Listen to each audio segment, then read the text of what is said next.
Dear children, now we are going to see about another concept of transgenic plants are called polyhydroxybutyrate (BHB). Actually, these are biodegradable plastics. Usually, the synthetic polymer they won't be degraded by microorganisms if it is fall on the soil. That is why we are preparing a natural polymer. It is a natural polymer which are able to degrade easily. So nowadays, without plastic, the normal common man cannot able to survive. Even if they are going for market without a carry bag. Once upon a time, we used to carry cloth bags. Nowadays, the people they never use about the cloth bags. They are always simply going to the market, they are purchasing, then they are asking for polythene. Each and everything are covered with or packed with polythene. So polythene or these types of polymer are integral part of common life, but unfortunately this may harm this environment. The soil might not be recovered even more than 100 years. They cannot be able to decompose by the microorganisms which are available on the soil. So this is a highly dangerous things are going on in further in future. That is why the people, those who are living in the world, they are looking for to avoid plastics and polythene. So this is most important thing. So polyhydroxybutyrate, it is a natural polymer which can be degradable. Usually synthetic polymers are non-biodegradable and also cause pollution to the soil as well. When they are burnt, they can able to produce dioxin is a chemical which will be mingled with this environment in the air, which may cause cancer to the human being. So it is highly dangerous. Nowadays, cancer is very common disease for each and every family. At least a person might be available as a cancer patient in each and every house due to this type of problem.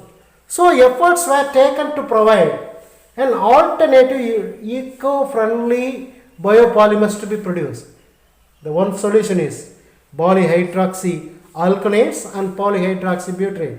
There are two important chemicals which naturally we can prepare from plant product or animal product.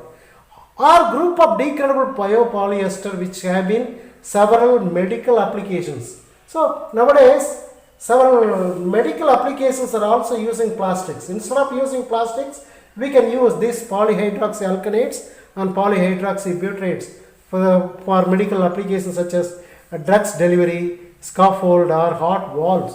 Even heart valves are also made up of plastics nowadays. So instead of plastics, we can be used as polyhydroxyalkanates or polyhydroxybutyrate. So polyhydroxyalkanates are the biological macromolecules and thermoplastics which are biodegradable and biocompatible. These are all obtained from microorganisms or plants. Several microorganisms have been utilized to produce different types of polyhydroxyalkanates, including gram-positive bacteria like Bacillus megaterium, Bacillus subtilis, Corynebacterium, Glutamycum. Gram-negative bacteria also will be useful for preparing natural polymer. Like gram-negative bacteria like a group of Pseudomonas species, Alkaligene, Eutrophus, these are all the bacteria which will be very much useful to prepare or producing this natural plastics or natural polymer, which can be forming a chemical called polyhydroxyalkanates or polyhydroxybutyrate. Another chemical is also very much useful alternate for plastics, that is called polylactic acid, PLA. PLA is a polylactic acid which will be prepared from microorganisms. So these are having two different types of chemicals. Polylactic acid or polylactide is also a biodegradable and bioactive thermoplastics. It is an aliphatic polyester derived from renewable resources such as cornstarch. Corn means maize. So from the maize starch we can produce polylactide or PLA will be produced. Cassava roots, chips and starch of sugarcane. So these are all natural plant product. So from this natural plant product we can prepare natural polylactic acid or polylactide. It is a natural polymer.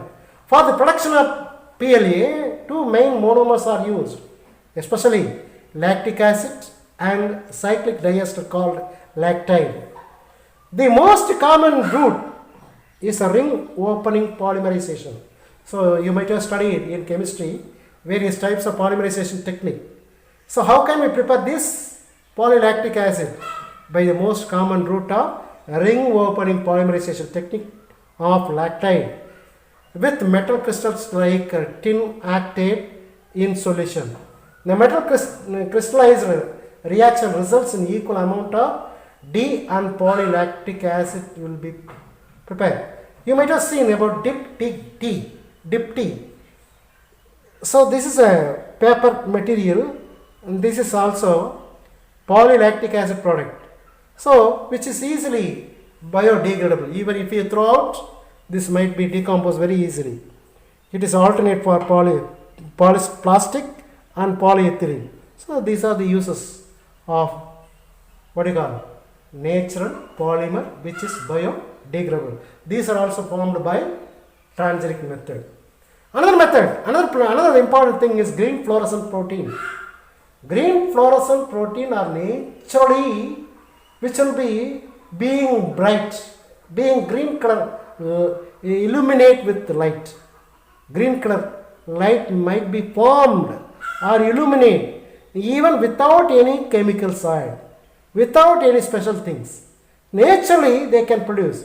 You might have seen about jellyfish, Aquaria victoria. This is a special type of jellyfish.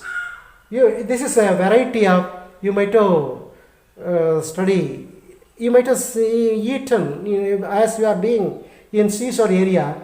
We might have taken this type of fish, jellyfish. So these jellyfish are having a specialized protein called green fluorescent protein. It's a protein containing 238 amino acid residue of 26.9 kDa that exhibit bright green color fluorescence when exposed to blue or ultraviolet range about 935 nanometer. Okay, green fluorescent protein refer to the protein first isolated from the jellyfish, Aquaria victoria. This green fluorescent protein is an excellent tool in biology due to its ability to form internal chromophore without requiring any accessory cofactor like gene product or enzyme or even substrates other than molecular oxygen. Such a wonderful natural material which can illuminate a powerful green color light. In cell and molecular biology, cell biology or molecular biology, this green fluorescent protein gene is frequently used as a reporter of expression during various scientific researches. It has been used in modified forms to make biosensor in various scientific experiments. So how can we make as a transgenic?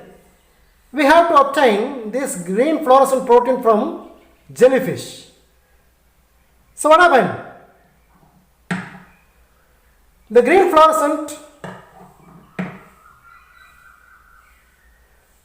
fluorescent protein, that is GFP, is obtained or isolated from a fish called jellyfish, Aquaria victoria. Then that should be splicing technique. We can add with plasmid altering codon. Then this jellyfish gene or this protein gene, that is called this specialized protein, might be introduced into the plant called Arabidopsis thaliana plant. Then what happened? Usually the jellyfish used to be bright in green color during night due to this specialized protein that is called GFP, the green fluorescent protein, which are present naturally in the jellyfish, if it is incorporated into a plant called the Arabidopsis thaliana, now the Arabidopsis thaliana plant, what will happen? They can able to illuminate. So this is jellyfish, right? From this jellyfish we can isolate GFP, green fluorescent protein will be isolated from the jellyfish. This will be incorporated in a plant called Arabidopsis thaliana. This plant is called Arabidopsis thaliana. If it is incorporated, now it is brightly fluorescent, with illuminated with the help of this jelly protein. The protein is called GFP. So GFP will be visible into a plant. So this is a natural techniques to DNA recombinant technology will be used to transport. So this is another type of what do you call this transferring of gene. Now we are going to see about biofarming. What is biofarming?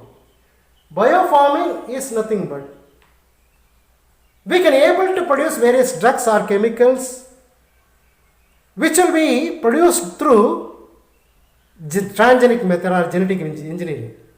So biofarming, also known as a molecular farming, is a production and use of transgenic plant genetically engineered to produce pharmaceutical substances. What do you mean by pharmaceutical substances? Various medicinal substances like injections, tonics, tablets or powder form, any forms of chemicals or drugs which will be used to cure various diseases will become under pharmaceutical substances for use of human being.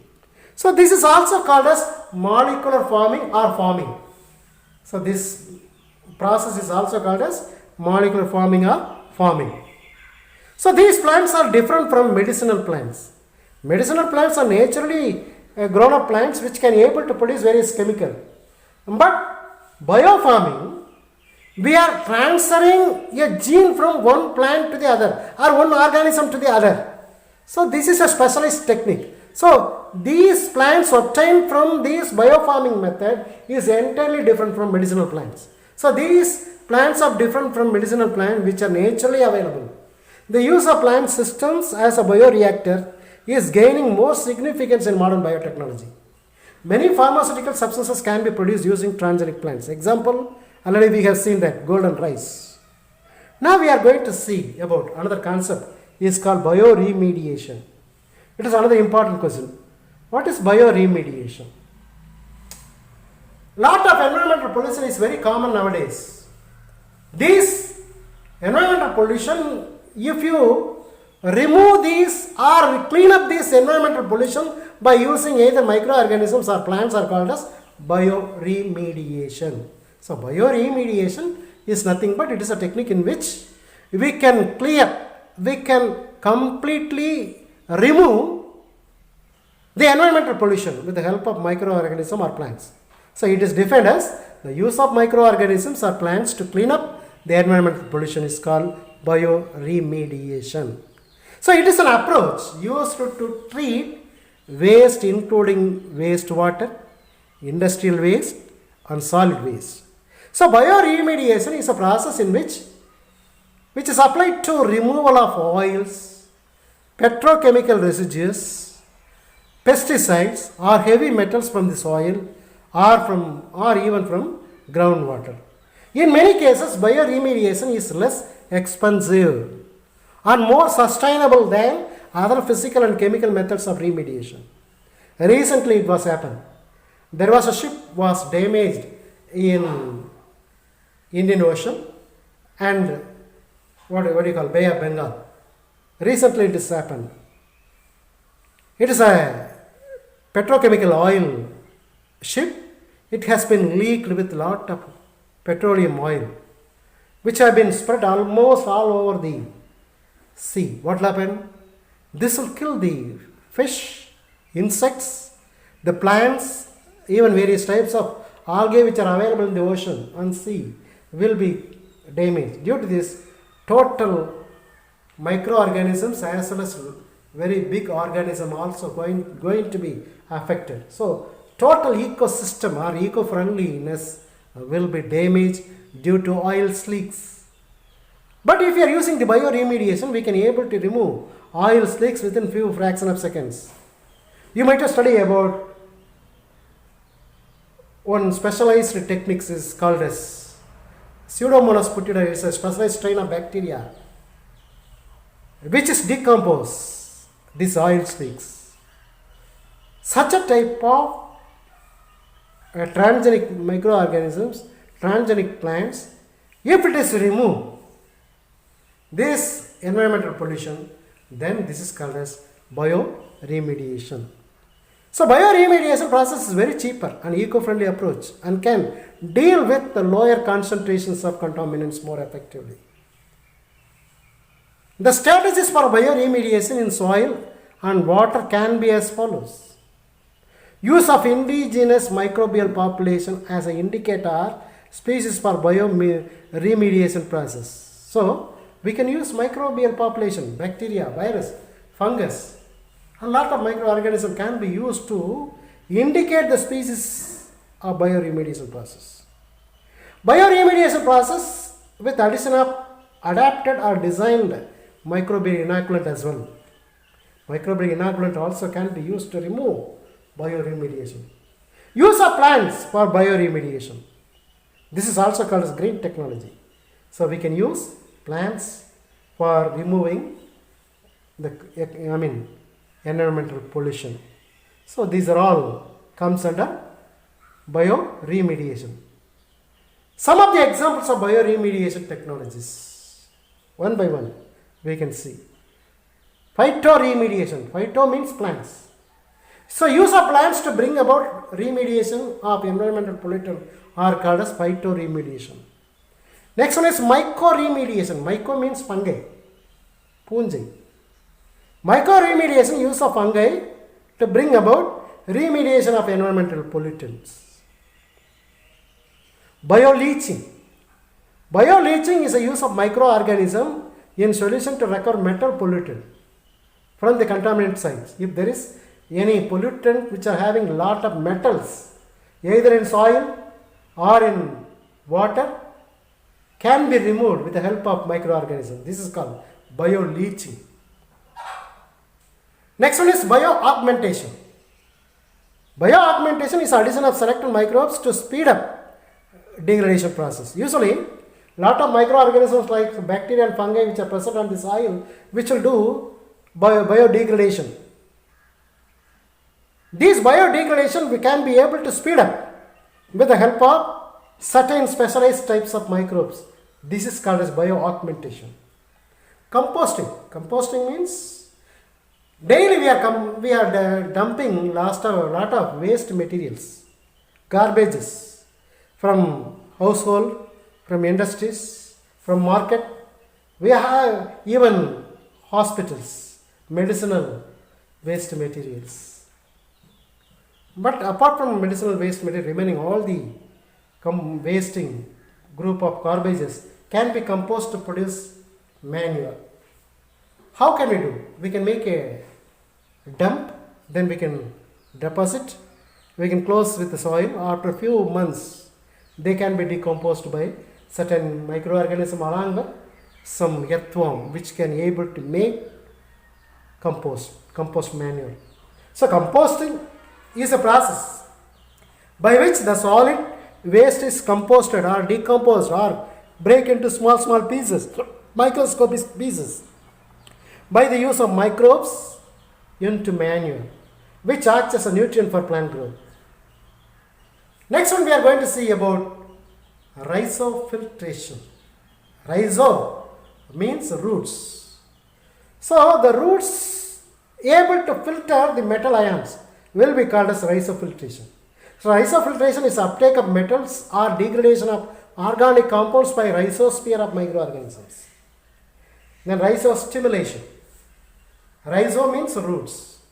So these roots atmosphere is called rhizosphere, which can able to stimulate the growth of the plant in order to avoid toxic material. That is called rhizostimulation. Rhizostimulation is a stimulation of plant growth by rhizosphere by providing better growth condition for reduction in toxic materials. Next, what are the limitations for this bioremediation? This bioremediation techniques only will be available for biodegradable contaminants, can be transformed using bioremediation process. Non-biodegradable contaminants cannot be done with this bioremediation. Second thing, bioremediation process must be specifically made in accordance to the conditions at the contaminated site. So this can be done only at the site of contamination. Small scale test on the pilot scale must be performed before carrying out the procedure at contaminated site. We have to visit the site, which can be degradable or not, have to be tested with a small scale test. Then only we can able to do the process. Otherwise, we cannot. The use of genetic engineering technology to create genetically modified microorganisms or consortium of microbes for bioremediation process has great potential. It is having very, very great potential. That's all about bioremediation. Bioremediation is an important question. Now we are going to see biofuel. Biofuel means usually the entire world is run under fossil fuels like petroleum product, petroleum, natural gas and coal. These are all fossil fuel. These fossil fuel also may cause pollution, and moreover this is non-renewable. This will be available only for certain years. Afterwards this fossil fuel will be exhausted. So in such a occasion there is an alternate solution to produce fuel from biofuel. This is the biofuel which can be obtained from algae. That is called algal fuel, also known as algal biofuel or algal oil, is an alternative to liquid fossil fuels, the petroleum product. This use algae as a source of energy-rich oils. Also, algal fuels are an alternative to commonly known biofuel sources obtained from corn and sugarcane. For making biodiesel and other biofuels using land unsuitable for agriculture, if you are using this biofuel, this area might not be used for agriculture. Potriococcus brownie is normally used to produce algal biofuel. So, in order to produce algal biofuel, we are using a specialized algae called Potriococcus brownie. So, this will be very much useful to produce bioalgal fuel. We can also obtain biological hydrogen production by algae. You might have studied about photosynthesis process in 11th class syllabus. During non-cyclic photophosphorylation, so this is a process you might have seen in 11th class syllabus itself. Photosystem 2 will be having or absorbing energy harvesting.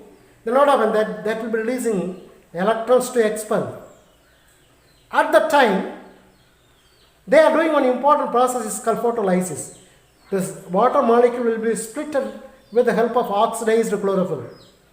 This oxidized chlorophyll splitting the water molecule to produce oxygen, proton like hydrogen and electron. These all will be obtained. This electron will be passed through the various electron acceptor and transferred to the photosystem 1 and finally producing reduced form of nicotinamide adenine dinucleotide phosphate that we have seen in 11th class syllabus. But what happened? These are releasing oxygen when the water is split to produce more amount of oxygen. Here it is using manganese. Instead of manganese, if it is using sulfur, so the consumption of sulfur which may be able to cause to produce more amount of hydrogen during this, what do you call? See here, so this is photolysis. Here this is a water molecule. This water molecule will be split to produce oxygen, proton and electron. So this is photosystem 2 This is photosystem 1, where a certain acceptors will be passed through, then finally it is produced NADPH, NADPH2. So this is the, what do you call it? Non-cyclic electrophosphorylation, which I will study in 11th class syllabus. So at the beginning of this process, the water is splitted. This is called photolysis. The photolysis will takes place by manganese ion. Instead of manganese, if it is having sulfur ion, which can be, this water molecule will be split to produce huge amount of hydrogen.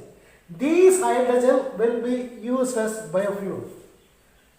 In the future, the hydrogen fuel might be very important role in everyday life. It is expecting. So biological hydrogen production with algae is a method of photobiological water splitting.